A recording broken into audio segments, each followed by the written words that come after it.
are back. Well, our next guest is a third-generation shipwreck hunter who goes searching for legendary lost fortunes on Nova Scotia's most dangerous coastline. Now, his latest expedition is captured in a new series coming out today and tomorrow on USA Network and on Crave. Take a look.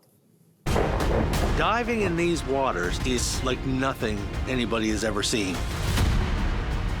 For hundreds of years, there have been tens of millions of dollars worth of coins sitting on the bottom. The Mary and the Joseph and the Neptune have never been found. I know there's something here. Please welcome the star of the Death Coast, Captain Jeff MacKinnon.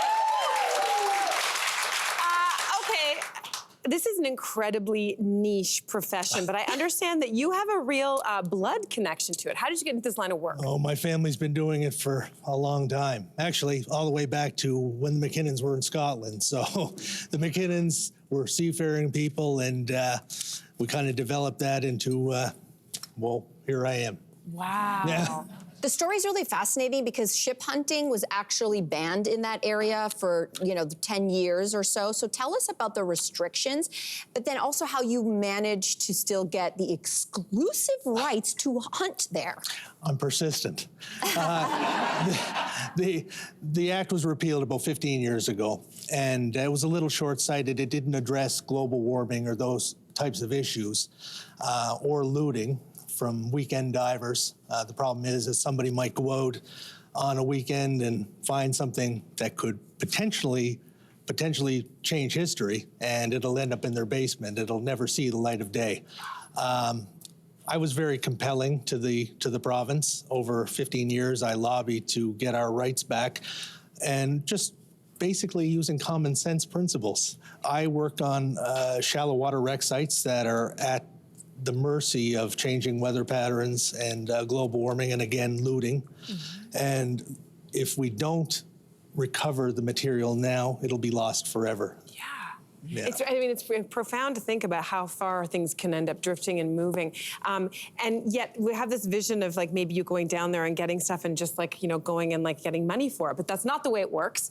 You actually have to bring everything you find back to the Nova Scotia government. You don't get to keep these treasures at all. So what is the motivation? no offense, but like, is that the motivation? I think I have 3 reasons I do this. One, most importantly, it's in my blood. It's my legacy. That was my trade. While people were going to university or trade school, I was on the water doing this, working with some of the most wonderful scientists in the world, some of the most wonderful archaeologists, geophysicists, and this became my trade, courtesy of my father. The second reason, obviously, is the preservation of history and getting the artifacts off the bottom before they're lost to either storms or looting. And thirdly, I work with veterans who, from both sides, from the United States and Canada, on screen and off, people who suffer from, some of them, from PTSD and traumatic brain injury. And I found that giving them a mission builds camaraderie. It brings them back to the place where they were most comfortable. Because what we do is high energy, high octane, and it, kicks in their skill sets. And these guys and gals are some of the highest trained people in the world, and it complements shipwreck hunting very well. That's basically the reason. So cool. It can't be replaced by AI. Can't be replaced by AI. A good one. I brought something. Okay. Oh, you did?